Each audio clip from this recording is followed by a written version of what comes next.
Ayat-ayat tentang pendidikan yaitu salah satunya Quran Surat Al-Alaq ayat 1 sampai dengan ayat 5 dengan tema kewajiban belajar mengajar. A'udzu billahi minasyaitonir rajim.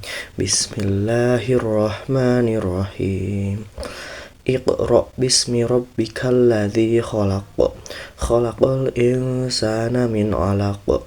Iqra wa rabbukal akram alladzi 'allama bil qalam 'allamal insana ma lam ya'lam, yang artinya bacalah dengan menyebut nama Tuhanmu yang menciptakan.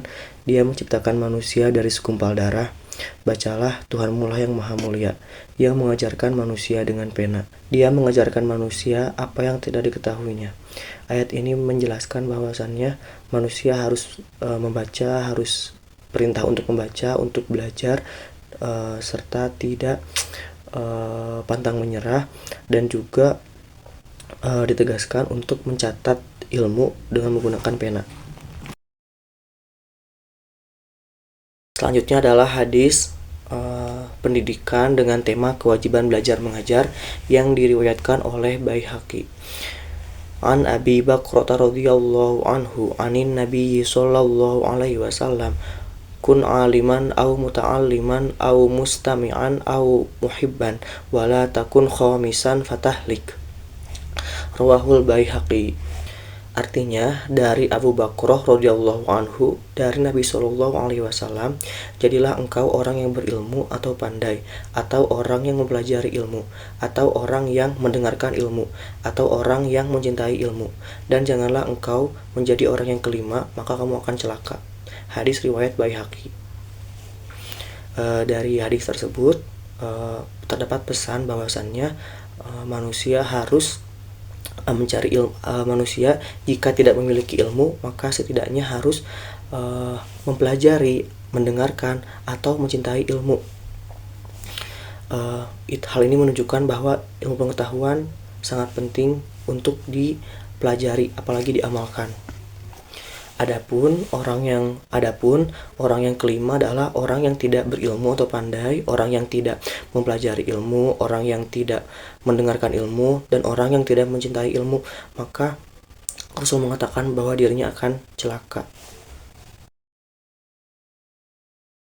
Dan selanjutnya adalah ayat-ayat tentang biologi mengenai dengan tema alam semesta dan subtema air tercurah, biji-bijian ditumbuhkan, dan lain-lain. Yaitu dalam Quran surat An-Naba ayat 14 sampai dengan ayat 16.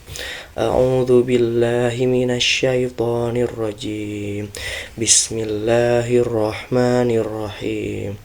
Wa anzalna minal mu'sirati ma'an thajjaja linukhrija bihi habban wa nabata wa jannatin alfafa.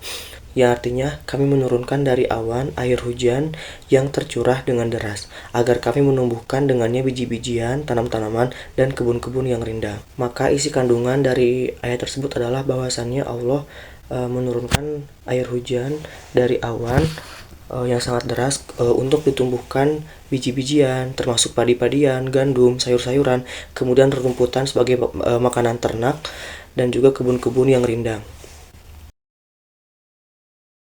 Selanjutnya adalah ayat Al-Quran tentang biologi dengan tema kerusakan lingkungan dengan subtema larangan melakukan kerusakan di muka bumi, yaitu Quran Surat Al-A'raf ayat 56. A'udzu billahi minasyaitonir rajim. Bismillahirrahmanirrahim. Wala tufsidu fil ardi ba'da islahiha wad'uhu khawfan wa tama'a. Inna rahmatallahi qaribum minal muhsinin. Yang artinya, dan janganlah kamu melakukan kerusakan di muka bumi setelah diatur dengan baik. Berdoalah kepadanya dengan penuh rasa takut dan penuh rasa harap. Sesungguhnya rahmat Allah sangat dekat dengan orang-orang yang berbuat baik. Dari ayat tersebut ditegaskan bahwasannya manusia harus pandai merawat bumi dan tidak boleh untuk melakukan kerusakan. Karena sesuai dengan hukum alam bahwasannya rahmat Allah itu sangat dekat dengan orang-orang yang berbuat baik, dan sebaliknya rahmat Allah akan semakin menjauh jika orang-orang melakukan kerusakan di muka bumi ini.